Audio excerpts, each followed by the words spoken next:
নমস্কাৰ বন্ধু বান্ধৱীসকল, পুনৰ এটা নতুন ভিডিঅ'লৈ আপোনালোক সকলোকে আমাৰ চেনেলটোলৈ স্বাগতম জনাইছোঁ। যিসকল লোক কৃষি কৰ্মৰ লগত জড়িত তেওঁলোকৰ বাবে আহিছে অত্যন্ত সুখবৰ। যিসকল লোক কৃষিৰ লগত জড়িত, যিসকল কৃষক হয় তেওঁলোকৰ বাবে চৰকাৰে এখন আঁচনি লৈ আহিছে। এই আঁচনিখনৰ অধীনত প্ৰত্যেকজন কৃষকে 5,000 টকাকৈ লাভ কৰিব। ডাইৰেক্টলি তেওঁলোকৰ বেংক একাউণ্টত 5,000 টকাকৈ লাভ কৰিব। আজি আমি এই ভিডিঅ'টোত এই আঁচনিখনৰ নাম কি, এই আঁচনিখনৰ লাভসমূহ কি কি, এই আঁচনিখনৰ আপুনি এজন হিতাধিকাৰী হ'বলৈ আপোনাৰ যোগ্যতা কি কি লাগিব, ডকুমেণ্ট কি কি লাগিব, কিদৰে এপ্লাই কৰিব, আপুনি এই এপ্লিকেশ্যন ফৰ্মখন ক'ত পাব, এই সম্পূৰ্ণখিনি কথা আজি আমি এই ভিডিঅ'টোত আলোচনা কৰিম। ভিডিঅ'টো ভাল লাগিলে লাইক কৰিব আৰু আপোনাৰ বন্ধুজনলৈ শ্বেয়াৰ কৰি দিব যিজন বন্ধু কৃষি কৰ্মৰ লগত জড়িত। এই আঁচনিখনৰ নাম হৈছে মুখ্যমন্ত্ৰী কৃষি সঁজুলি যোজনা। এই যোজনাৰ অধীনত অসমৰ প্ৰত্যেকজন কৃষকে লাভ কৰিব 5,000 টকাকৈ। ঠিক আছে, প্ৰথমতে আমি এই কৃষি কৰ্মৰ এই যিখন আঁচনি, এই আঁচনিখনৰ বিষয়ে থুলমূলকৈ জানি লওঁ। এই আঁচনিখন মুখ্যমন্ত্ৰী কৃষি সঁজুলি যোজনা। অসমৰ যিসকল খেতিয়ক আছে কৃষকসকলক, তেওঁলোকক চৰকাৰে তেওঁলোকৰ সামগ্ৰীসমূহ, মানে যিসকল কৃষি কৰ্মৰ লগত জড়িত সামগ্ৰীসমূহ, সেই সামগ্ৰীসমূহৰ পৰা এটা ধৰি লওক বৈজ্ঞানিক পদ্ধতিৰে আপোনালোকে যাব পাৰে আৰু আগুৱাই যাবলৈ সেইকাৰণে প্ৰত্যেকজন কৃষকক এই পইচাটো প্ৰদান কৰা হ'ব এই আঁচনিখনৰ জৰিয়তে। এই আঁচনিখনৰ লাভসমূহ হৈছে, এই আঁচনিখনৰ জৰিয়তে বিভিন্ন শস্য উৎপাদন আৰু উৎপাদনশীলতা বৃদ্ধি কৰিব পাৰিব। এই আঁচনিখনৰ প্ৰসাৰিত কৰিবলৈ, আপোনাৰ বৃদ্ধি কৰিবলৈ আৰু প্ৰসাৰিত কৰিবলৈ এই আঁচনিখন দিয়া হৈছে। এই আঁচনিখনৰ ৰূপায়ণৰ লগে লগে কৃষকসকলৰ আয় বৃদ্ধি হ'ব। ইয়াৰ বাহিৰেও আঁচনিখনত কৃষকৰ শ্ৰম আৰু সময়ৰো ৰাহি হ'ব। ঠিক আছে, এই আঁচনিখনৰ লাভসমূহ এতিয়ালৈকে কৈ আছোঁ আমি। এই আঁচনিখনৰ জৰিয়তে প্ৰতিজন কৃষকে কৃষি সঁজুলি ক্ৰয় কৰিবলৈ 5,000 টকা আৰ্থিক সাহায্য প্ৰদান কৰা হ'ব। চৰকাৰে আপোনালোক 5,000 টকা দিব আৰু এই টকা ডাইৰেক্ট আপোনাৰ বেংক একাউণ্টত দিয়া হ'ব। এই আঁচনিখনে কৃষকসকলক বৈজ্ঞানিক কৃষি সঁজুলি ক্ৰয় কৰাত উৎসাহিত কৰি বৈজ্ঞানিক খেতি পদ্ধতিত প্ৰসাৰিত কৰে। মানে এই আঁচনিখন কি হৈছে, এই আঁচনিখনৰ পইচাটো আপোনাক এইকাৰণে দিছে 5,000 টকাটো, যে আপুনি এই কৃষি কৰ্মৰ লগত জড়িত সঁজুলি ক্ৰয় কৰিবলৈ আৰু আপুনি এটা বৈজ্ঞানিক পদ্ধতিৰে কৃষি কাৰ্য কৰিবলৈ আৰু তাৰ পৰা এটা ভাল লাভ কৰিবলৈ আপোনাক এই যি যোজনাৰ অধীনত এজন হিতাধিকাৰী হিচাপে নিৰ্বাচিত কৰিব। এতিয়া কি হৈছে, এই পইচাটো আমি কিহৰ কাৰণে লাভ কৰিম? আমি বৈজ্ঞানিক কৃষি সঁজুলি ক্ৰয় কৰিবৰ কাৰণে এই পইচাটো আমি লাভ কৰিম। যি 5,000 টকা প্ৰত্যেকজন কৃষকে লাভ কৰিব, সেই পইচাটো আমি বৈজ্ঞানিক পদ্ধতিৰে কৃষি কৰিবলৈ যিবিলাক সঁজুলিৰ প্ৰয়োজন, সেই সঁজুলিসমূহ ক্ৰয় কৰিবলৈ আমি ইয়াত ব্যৱহাৰ কৰিব পাৰিম। এই আঁচনিখনে কৃষকৰ পথাৰলৈ প্ৰযুক্তিৰ হস্তান্তৰ কৰিব, মানে নতুন নতুন প্ৰযুক্তি লৈ আহিব ধৰি লওক এই আঁচনিখনৰ পৰা। ঠিক আছে, এই আঁচনিখনৰ যোগ্যতা কি কি হ'ব আমি জানি লওঁ। যোগ্যতা: হিতাধিকাৰী এজন আৱাসী কৃষক হ'ব লাগিব, মানে আপুনি এজন আগৰ পৰাই কৃষক হ'ব লাগিব। এইটো নহ'ব যে আপুনি এতিয়া এপ্লাই কৰিছে কাৰণে আজিৰ দিনৰ কাৰণে সেই এপ্লাই কৰিবৰ কাৰণে আপুনি কৃষক হৈ লৈছে, তেনেকুৱা হ'লে নহ'ব। আপুনি এজন সঁচাকৈ কৃষক হ'ব লাগিব। 2 নম্বৰটো হ'ল, এই আঁচনিৰ অধীনত কেৱল ক্ষুদ্ৰ আৰু প্ৰান্তীয় কৃষকে এই সুবিধা লাভ কৰিব। যদি আপুনি এটা ডাঙৰ লেভেলৰ খেতিয়ক, তেনেহ'লে মানে ডাঙৰ আপোনাৰ খেতি, তেনেহ'লে ইয়াৰ লাভ আপুনি উঠাব নোৱাৰিব। এজন ক্ষুদ্ৰ খেতিয়ক আৰু প্ৰান্তীয় কৃষকে ইয়াৰ লাভ উঠাব পাৰিব। আৰু যিসকলে এই আঁচনিখনৰ কাৰণে যিসকলে এপ্লাই কৰিব, তেওঁলোকৰ বয়স 21 বছৰ অধিক হ'ব লাগিব। তেওঁলোক 21 বছৰতকৈ ডাঙৰ হ'ব লাগিব তেওঁলোকৰ বয়স, তেতিয়াহে এই আঁচনিখনত আপুনি এজন হিতাধিকাৰী হ'ব পাৰিব। যিজন খেতিয়ক আছিলে, সেই যিজনে এপ্লাই কৰিব, তেওঁ কমেও 3 বছৰ খেতি কৰ্মৰ লগত জড়িত হ'ব লাগিব। সেইকাৰণে কৈছোঁ, আপোনালোকে এই আঁচনিখনৰ কাৰণে এপ্লাই কৰোঁতে অকল কৃষি কৰ্মৰ লগত জড়িত হ'লে নহ'ব। এই আঁচনিখনৰ কাৰণে তেওঁলোকে আগৰ পৰাই কৃষি কৰ্মৰ লগত জড়িত হ'ব লাগিব। এই আঁচনিখনৰ অধীনত সকলো কিষাণ ক্ৰেডিট কাৰ্ডধাৰী আবেদন কৰিব পাৰিব, যিটো KCC বুলি কওঁ আমি, কিষাণ ক্ৰেডিট কাৰ্ড। সেই ক্ৰেডিট কাৰ্ড যাৰ হাতত আছে, কিষাণ ক্ৰেডিট কাৰ্ডখন যাৰ হাতত আছে, অকল তেওঁলোকেহে এই আঁচনিখনৰ কাৰণে এপ্লাই কৰিব পাৰিব। আবেদনকাৰী হিতাধিকাৰী লাইভ বেংক একাউণ্ট থাকিব লাগিব, মানে আপোনাৰ এটা এক্টিভ বেংক একাউণ্ট থাকিব লাগিব, যিটো বেংক একাউণ্টত আপোনাৰ এই হিতাধিকাৰীসকল হ'ব। যিসকল হিতাধিকাৰী হ'ব আৰু যিসকল হিতাধিকাৰী হ'ব তেওঁলোকৰ পইচাটো যে চৰকাৰে 5,000 টকা দিব, সেই 5,000 টকাটো আপোনাৰ বেংক একাউণ্টত ডাইৰেক্টলি আহিব। যিহেতু চৰকাৰে আপোনাৰ বেংক একাউণ্টত ডাইৰেক্টলি ডিপজিট কৰি দিব, সেইটো কাৰণে আপোনাৰ এটা এক্টিভ বেংক একাউণ্ট লাগিব, যিটো বেংক একাউণ্ট KYC থাকিব নালাগিব আৰু আপোনাৰ বেংক একাউণ্টটো আধাৰ লিংক হ'ব লাগিব। আঁচনিখনৰ অধীনত প্ৰত্যেকটো পৰিয়ালৰ এজনহে যোগ্য হ'ব পাৰিব। যদি আপোনাৰ পৰিয়ালত এজনকো অধিক কৃষক আছে তেনেহ'লে দুইজনে বেলেগ বেলেগকৈ এপ্লাই কৰিব পাৰিব কিন্তু বেলেগ বেলেগ হ'ব লাগিব যিহেতু কিন্তু এজন পৰিয়ালত অকল এজনহে কৃষকে এপ্লাই কৰিব পাৰিব ইয়াত ডাইৰেক্টলি লিখা আছে আপোনালোকৰ পৰিয়ালত যদি কেইবাজনো কৃষক আছে তেনেহ'লে সেই পৰিয়ালত অকল যিজন এজনহে কৃষকে এই পইচাটো লাভ কৰিব ইয়াৰ হিতাধিকাৰী হ'ব পাৰিব যিটো মুখ্যমন্ত্ৰী এই আঁচনিটো মুখ্যমন্ত্ৰী যি এই নতুন আঁচনি কৃষকসকলৰ বাবে উলিয়াইছে এই আঁচনিটোৰ কাৰণে আপুনি যদি এপ্লাই কৰিব বিচাৰে তেনেহ'লে আপোনাৰ ঘৰৰ যিকোনো এজনহে এই আঁচনিৰ কাৰণে এপ্লাই কৰিব পাৰিব মানে সুবিধা লাভ কৰিব মানে ঘৰৰ কেইবাজনে এপ্লাই কৰিব পাৰিলেও যিকোনো এজনহে আপোনাৰ এই আঁচনিখন লাভ কৰিব এতিয়া এই আঁচনিখনৰ অধীনত ন্যূনতম খেতি 1 একৰ বা 3 বিঘা হ'ব পাৰিব আৰু ভাড়াতীয়া কৃষক বা শ্বেয়াৰ পাৰ্চনকো বিবেচনা কৰিব পাৰিব মানে এতিয়া কি হয় যদি আপোনাৰ ওচৰত নিজৰ মাটি নাই আপুনি কাৰোবাৰ পৰা লিজত লৈ থৈছে নহ'লে ভাড়াত লৈ থৈছে সেই মাটিখিনিৰ কাৰণত সেই মাটিখিনিত আপুনি খেতি কৰি আছে আপুনি কৃষি কৰ্মৰ লগত জড়িত সেই মাটিখিনি লোকৰ পৰা অন্যৰ পৰা লিজত লৈ বা আপোনালোক 2-3জন লগ খাই যদি সেই মাটিখিনি লিজত লৈ খেতি কৰি আছে কৃষি কৰ্মৰ লগত জড়িত হৈ আছে তেতিয়াহ'লেও আপোনালোকে এই আঁচনিখনত অন্তৰ্ভুক্ত হ'ব পাৰিব এই আঁচনিখনৰ কাৰণে এপ্লাই কৰিব পাৰিব আৰু যদি আপুনি এজন ইণ্ডিভিজুৱেল হয় মানে এজন ইণ্ডিভিজুৱেল হয় তেনেহ'লে আপুনি 1 একৰ বা 3 বিঘা মাটি আপোনাৰ থাকিব লাগিব এই আঁচনিসমূহৰ যোগ্যতাসমূহ এইসমূহ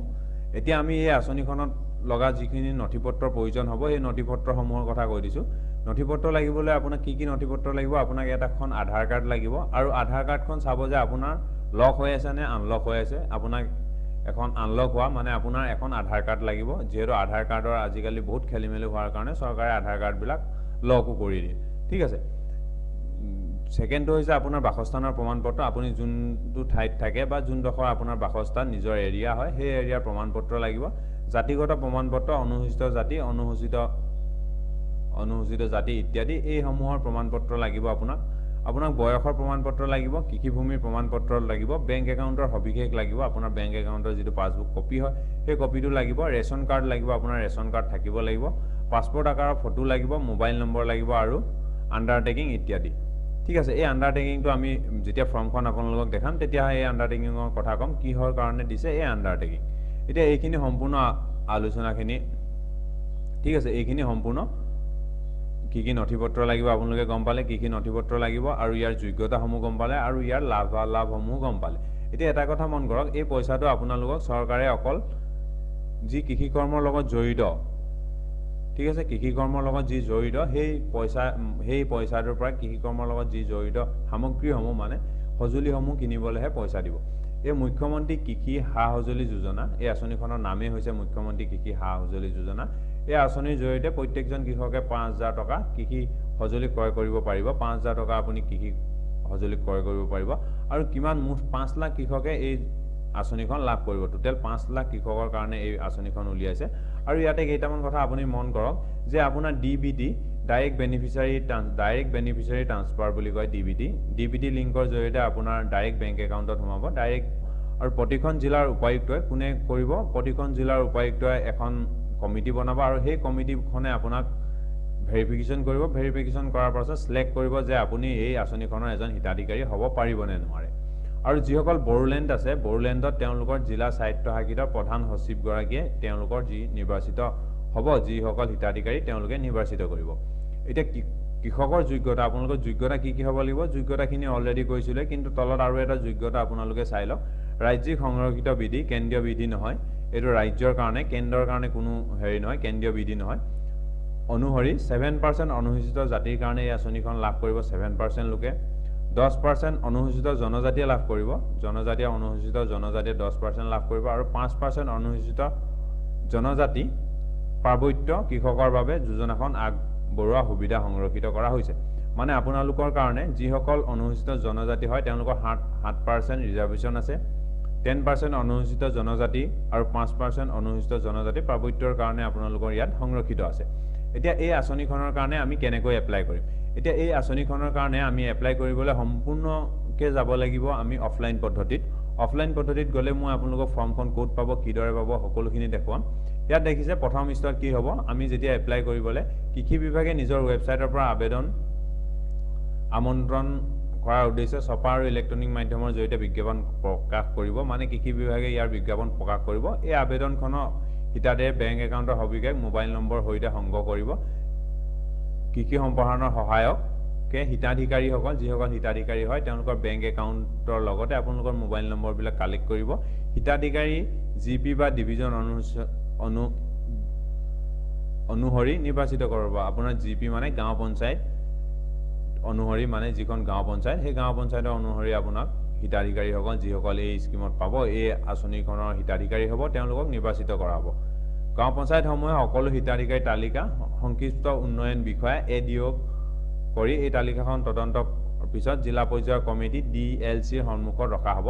মানে আপোনালোকে যেতিয়া গাঁও পঞ্চায়তত এই এপ্লাইখন এপ্লাই কৰিব তেতিয়াহ'লে আপোনাক এডিঅ'ৰ দ্বাৰা গাঁও পঞ্চায়তে এডিঅ'লৈ পঠাব এডিঅ'ই আকৌ DLC লৈ পঠাই মেলি আপোনালোকক হিতাধিকাৰীবিলাক নিৰ্বাচিত কৰিব ইয়াত দেখিছে ৰাজ্যিক সংৰক্ষিত আইন অনুসৰি 7% যিহেতু অনুসূচিত জাতি 10% অনুসূচিত জাতি আৰু 5% এইখিনিৰ কাৰণে আছে আপোনালোকক এতিয়া মই দেখাই দিছোঁ ফৰ্ম কিখন আপোনালোকে কেনেকৈ পাব এইখন হ'ল অসমীয়া ফৰ্মখন যিখনৰ কাৰণে আমি আবেদন কৰিম দেখিছে মুখ্যমন্ত্ৰী সা-সঁজুলি যোজনাৰ অধীনত বিত্তীয় সাহায্য লাভৰ বাবে আবেদন পত্ৰ এই আবেদন পত্ৰখন আপুনি কেনেকৈ ফিল কৰিব লাগিব সেইখিনিও চাই লওক ইয়াত ফাৰ্ষ্ট আছে আবেদনকাৰীৰ নাম আৰু তেওঁৰ পিতাৰ নাম গাঁৱৰ নাম পঞ্চায়তৰ নাম দিব লাগিব কৃষি সম্প্ৰসাৰণ সহায়কৰ এলেকাৰ নাম দিব লাগিব আৰু কৃষি উন্নয়ন বিষয়া চক্ৰ আমি ইয়াত দিব লাগিব তাৰপৰা ৰাজহ চক্ৰ দিব লাগিব জিলা দিব লাগিব আবেদনকাৰীৰ ওপৰত উল্লেখিত বাসিন্দা হয় নে নহয় ইয়াত আবেদনকাৰীৰ ওপৰত উল্লেখিত বাসিন্দা হয় না আপুনি ইয়াত যিখন দিছিলে আপোনাৰ গাঁওখন যিখিনি এড্ৰেছ দিছিলে সেই এড্ৰেছত আপোনাৰ হয় নে নহয় দিব লাগিব যদি নহয় আপুনি ইয়াত আপোনাৰ গাঁওখন বাসিন্দা যিখন গাঁও হ'ব আপোনাৰ তাৰ ঠিকনাটো ইয়াত লিখিব লাগিব